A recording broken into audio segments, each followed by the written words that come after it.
दर्शकों के दिलों पर राज करना बंदूक तीर तलवार तय नहीं करते, यह तो वक्ता का सफल संप्रेषण और प्रभावी नेक विचार तय करते हैं। प्रभावी नेक विचार तय करते हैं। नमस्कार, स्वागत है आपका संप्रेषण विद एसएस में। मैं हूं आपका दोस्त डॉक्टर एसएस त्रिपाठी। मित्रों, आज बात कुशल और प्रभावी वक्ता बनने के बारे में। कैसे लोग मंच के महारथी, स्टेज के स्टार बनकर छा जाते हैं।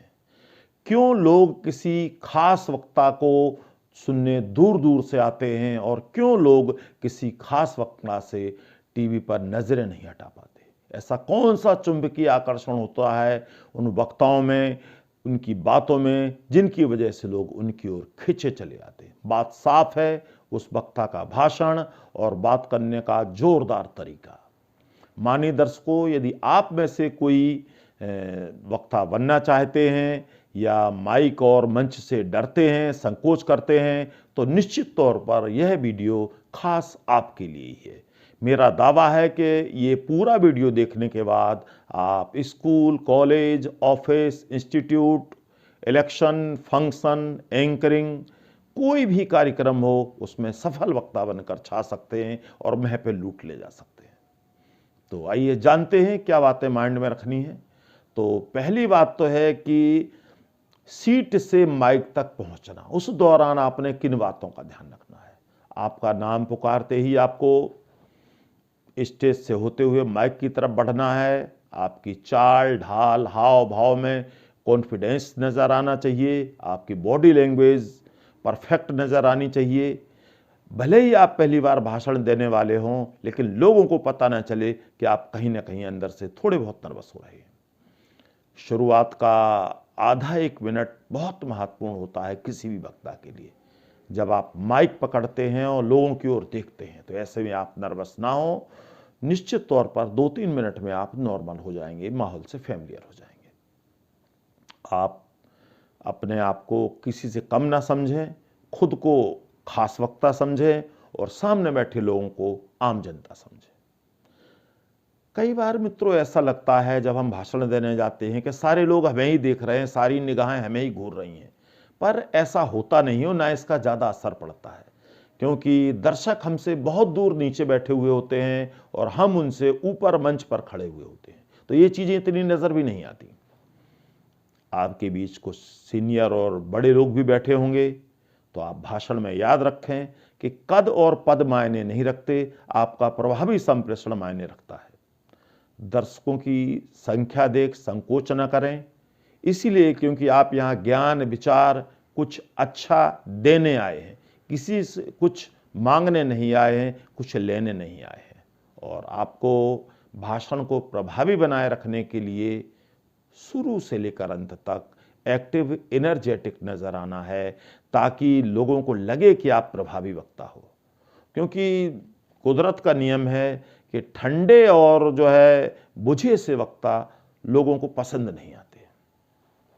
आपका जो भाषण हो बोरिंग और उबाऊ ना हो, आलतू फालतू की बातें ना हो, संक्षिप्त हो, सारगर्भित हो और जिस उद्देश्य के लिए आप कार्यक्रम में आए हैं उस उद्देश्य से संबंधित हो। और अब हम बात करेंगे कि भाषण की शुरुआत आपने कैसे करनी है।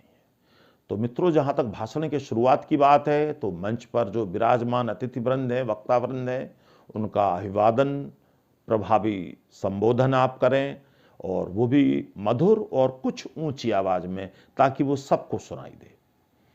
आप चाहें तो आप और अधिक प्रभावी बनाने के लिए किसी उससे संबंधित शायरी, छंद, किसी विचार, दोहे का उपयोग कर सकते हैं, किसी महापुरुष की पंक्तियां बोल सकते हैं आप। और आपका जो भाषण देने का तरीका हो वो बड़ा सिंपल हो, नेचुरली लगे, ताकि लोग आपसे सरलता से, सहजता से कनेक्ट हो सकें। ओवर एक्टिंग ना करें। कई लोग ओवर एक्टिंग करने लगते हैं, आवाज बदलने लगते हैं, वो सब आपको नहीं करना है। आपका भाषण जो हो उसकी लय, गति, प्रवाह, उतार चढ़ाव प्रॉपर हो। लोगों को लगे कि आपकी बात जुबान से नहीं, दिल से निकलकर सीधी आ रही है। बोलते समय आपके चेहरे के हाव भाव, हाथों की मुद्राएं ऐसी हों जो भाषण को प्रभावी बनाएं और आपके भाषण से मैच करें। कुछ लोगों का मानना होता है कि वक्ता तो सिर्फ बकता है, यानी बकवास करता है।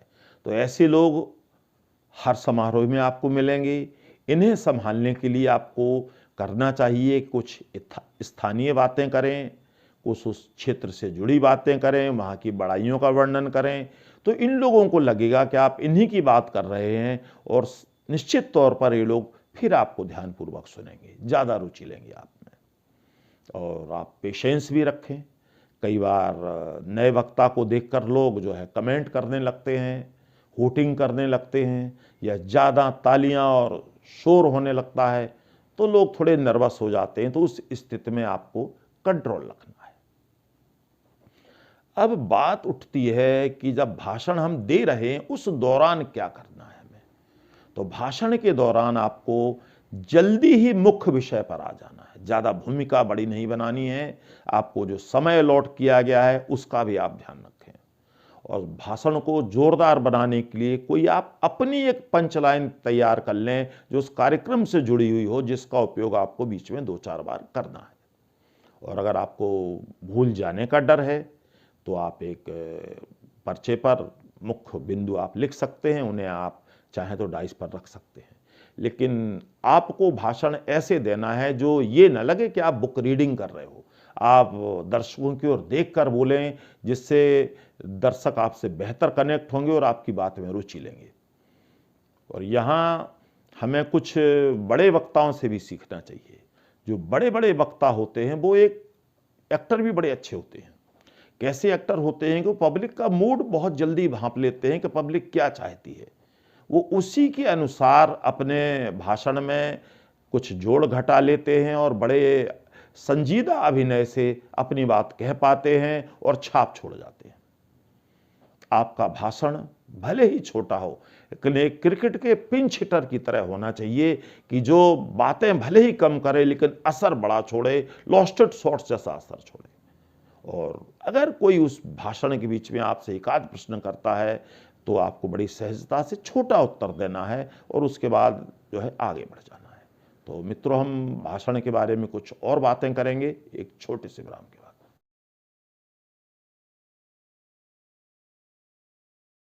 एक बार फिर से आपका स्वागत है संप्रेषण विद एसएस में। तो मित्रों, हम बात कर रहे थे भाषण की। अब कुछ खास बातें हैं जिन्हें भाषण में विशेष तौर पर ध्यान रखना चाहिए। कि दर्शकों को बांधे रखना किसी भी वक्ता के लिए एक बड़ी चुनौती होती है।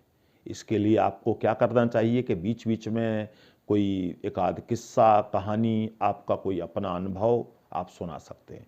लेकिन याद रहे वो किस्सा, कहानी, अनुभव घिसा पिटा ना हो जो 10 बार पहले यूज किया गया हो, तो उसमें दर्शक रुचि नहीं लेंगे। वो कुछ नया सा, अलग सा हो। और इस बात का भी ध्यान रखें कि जब आप एक बात से दूसरी बात पर जाएं तो कम से कम जो है गियर बदलने जैसा 20-30 सेकंड का छोटा सा जो है ब्रेक लें, एक सांस लेने के लिए, ताकि लगे लोगों को कि आप दूसरी बात शुरू करने वाले हैं। और यहाँ एक बात और गौर करने लायक है कि दर्शकों को पता होता है कि आप मुख्य वक्ता नहीं है, मुख्य अतिथि तो अभी आने वाले हैं। तो वो आपको फिलर की तरह समझते हैं कि आप जो खाली स्थान भरने के लिए खड़े किए गए हैं। हो सकता है उनमें से कुछ लोग आपको बिल्कुल भी सीरियसली ना लें। इसलिए आप उदास ना हो, अपना 100% दें और मौका मिला है बोलने का तो चौका मार ही दें आप। और ये भी स्मरण रखें कि यही फिलर आगे चलकर एक दिन बड़े वक्ता बनते हैं। पब्लिक को एक्टिव रखने के लिए, लगातार ऊर्जावान बनाए रखने के लिए बीच बीच में आप उनसे 1-2 सवाल पूछ सकते हैं। और ऐसे सवाल पूछें जिनका उत्तर सामान्यतया हाँ में दिया जाता हो। जैसे, अच्छा लग रहा है आपको? Are you enjoying? आपको वोट माधव जी कोई जाएगा? ऐसी कुछ बातें आप बीच बीच में कहें जिससे कि दर्शकों में ऊर्जा बनी रहे और आप भी अपना प्रभाव छोड़ सकें। अब मित्रों, कुछ गलतियां जो काफी वक्ता करते हैं, तो हम क्या ना करें इस पर भी ध्यान देना है। आपको भाषण में अपना घमंड, गुस्सा, अपशब्द, झगड़ा, विरोध नहीं दिखाना है किसी के भी प्रति। आपको सीधे सीधे तौर पर किसी की बुराई नहीं करनी है। सबसे पहले तो आप एक सफल और अच्छे वक्ता बनिए, फिर बाद में यह कला भी आपको आ जाएगी। शुरुआत में कई लोगों की आदत होती है कि जी हमसे कोई गलती हो जाए क्षमा करना, सभी आप लोग बड़े बैठे हुए हैं, ऐसे शब्दों का प्रयोग न करें, ये आपको कमज़ोर वक्ता साबित करता है, कदापि न करें ऐसे शब्द प्रयोग। और कुछ जो है वक्ता ऐसे होते हैं जो बीच बीच में अपना तकिया कलाम इस्तेमाल करते हैं। हाँ तो मैं कह रहा था कि भाइयों, तो मैं हाँ कहाँ था मैं, और यानी के आप ध्यान रखें, इन चीज़ों का प्रयोग बिल्कुल नहीं करना है। अचानक बुलाए जाने पर या किसी अन्य वक्ता के अनुपस्थित रहने पर आपको पहले भी बुलाया जा सकता है, तो इसके लिए आप प्रिपेयर रहें, माइंड मेकअप करके रखें। दूसरों के भाषण आप सुने लेकिन कॉपी ना करें, अपने शब्दों में कहें उस बात को। अच्छा वक्ता बनना है तो यह बात तो तय है कि आपको जो है जब मौका मिले आप बोलिए। और यह भी बात है कि कई लोग ये कह देते हैं, उन्हें जब बोलने के लिए बुलाया जाता है, जी मैं तो तैयारी करके नहीं आया और मुझे पता ही नहीं था कि बोलना पड़ेगा। ऐसा ना करें आप, क्योंकि अच्छा वक्ता जो होता है वो हर परिस्थिति में बोलने को तैयार रहता है, उसका हमेशा माइंड रेडी रहता है कि बस उसे एक बार मौका मिले और वो छा जाएगा। कुछ स्थितियां ऐसी होती हैं जिनमें व्यक्ति फंस जाता है कई बार। तो वो परिस्थितियां कैसी होती हैं कि जैसे आपका नंबर आने वाला है भाषण का और आप नर्वस हो रहे हैं, आपको लग रहा है पता नहीं कैसा कर पाऊंगा। ख़ासतौर में जो नए वक्ता होते हैं उनके साथ होता है, तो ऐसी स्थिति में आप 2-4 लंबी सांसें ले सकते हैं और जो है 1-2 घूंट पानी पी सकते हैं और नर्वस ना हो, रिलैक्स रहें। और कई बार ऐसा भी देखा गया है कि आप जो बात बोलने वाले थे, आपके पहले के जो 2-3 वक्ता थे वो आपके सारे पॉइंट्स बोल गए। तो ऐसी स्थिति में अब आप सोचेंगे भाई मैं क्या बोलूं, क्या नाम कैंसिल करवा दूं? कदापि नहीं, ऐसा कभी नहीं करना है आपने। आपके पास जो भी पॉइंट बचे हैं और चूंकि आपके पॉइंट बोले जा चुके हैं तो आप 2-3 पॉइंट नए सोच लीजिए। और आप ये भी कर सकते हैं, जो आपके पॉइंट पहले वाले वक्ता बोल गए थे उन्हें आप रिकॉर्ड कर दीजिए, उन पर ही कुछ और चर्चा कर दीजिए, नई बातें रख दीजिए। तो इस प्रकार करके आप अपनी इज्जत बचा सकते हैं। और वैसे मैं मित्रों यहाँ एक बात बताऊं, जो अच्छे वक्ता होते हैं उन्हें इस बात का फर्क नहीं पड़ता कि उनकी बात पहले वाले लोग बोल गए हैं, क्योंकि जो अच्छे वक्ता होते हैं उनका मौका ज़्यादातर बाद में ही आता है। मुख्य वक्ता तो हमेशा ही लास्ट में बोलता है, तब तक सारे पॉइंट बोले जा चुके होते हैं। तो आपको प्लान बी भी तैयार रखना है और कुछ ऐसी बातें भी आपके भाषण में होनी चाहिए जो आपको लगे कि ये बातें दूसरा नहीं बोलेगा, वो आपकी स्पेशल बातें होंगी, वो मुख्य वक्ता ही बोलता है। तो यही कारण है कि मुख्य वक्ता हमेशा कुछ ऐसी बातें कर जाते हैं जो दूसरे ने सोची भी नहीं होती हैं। और इस बात का भी आपको ध्यान रखना है कि अगर आपके भाषण में जो आप तैयार करके लाए हैं 1-2 पॉइंट छूट भी जाते हैं तो कोई चिंता की बात नहीं। किसे पता है कि आप क्या बोलने वाले थे और क्या बोल दिया। बिल्कुल रिलैक्स रहें,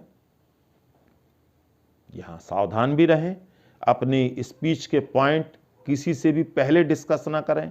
हो सकता है कोई कॉपी कर ले, आपकी बात ही भूल जाए, फिर आप खड़े रह जाओगे। और ऐसे लोगों से भी सावधान रहें, चतुर लोगों से, जो ये कहते हैं कि जी मैं तो तैयारी करके नहीं आया, मुझे तो पता ही नहीं था, मेरा नाम ले दिया है और फलाने 2 दिन से तैयारी कर रहे और मैं क्या बोलूँगा। लेकिन ये कुटिल लोग होते हैं, इनसे सावधान रहें, क्योंकि ये कहीं ना कहीं आपको जो है केयरलेस बनाने के लिए, आपको जो है भटकाने के लिए ऐसा बोलते हैं। तो इनसे सतर्क रहें।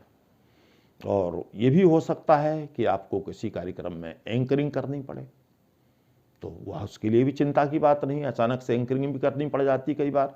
तो जो मुख्य वक्ता बैठे, मुख्य अतिथि बैठे हैं, उनके बारे में 2-4-5 बातें आप पहले से सोच के रख लें सबके बारे में, और उन्हें बोलते जाएं वो बातें सम्मानपूर्वक, आदरपूर्वक, और उन्हें आमंत्रित करते जाएं। अब मैं निष्कर्ष रूप में ये कहना चाहूँगा कि अगर आपको सफल वक्ता बनना है तो आपको ये करना होगा कि जब आप भाषण दे रहे हों तो शुरुआती दौर में आपको अपने 4-6-10 भाषण जो है वो रिकॉर्ड करवाने चाहिए, अपने मित्रों से रिकॉर्ड करके सुनना चाहिए कि आपने क्या गलतियां की, कहाँ आपको कमी नज़र आ रही है। और सफल वक्ता बनने के लिए यह भी ज़रूरी है कि जब भी आपको बोलने का अवसर मिले आप कभी मत चूकें। बल्कि मैंने तो ये देखा है कि कुछ लोग ऐसे होते हैं कि किसी कार्यक्रम में बोलने के लिए अगर वो लिस्टेड नहीं है तो बाकायदा एंकर से 2 मिनट का समय मांगते हैं, बोले मुझे भी समय दीजिएगा। और आपका लगातार बोलना आपका न सिर्फ कॉन्फिडेंस बूस्ट करेगा बल्कि आपको स्थापित वक्ताओं की श्रेणी में भी खड़ा करेगा। और भाषण के समापन के वक्त आप अपने भाषण के अंत में सबका आभार प्रकट करें और कुछ अच्छा सा बोलें, जैसे कि आप सबके लिए धन्यवाद, शुभकामनाएं, आभार, खुश रहिएगा, इस तरह कुछ आप बोल के जाएं, ज़्यादा प्रभावी रहेगा। तो सबको शुभकामनाएं और बधाई। आप सब दर्शक भी संप्रेषण को अपना प्यार, दुलार, स्नेह, सहयोग देते रहें, हमसे जुड़े रहें।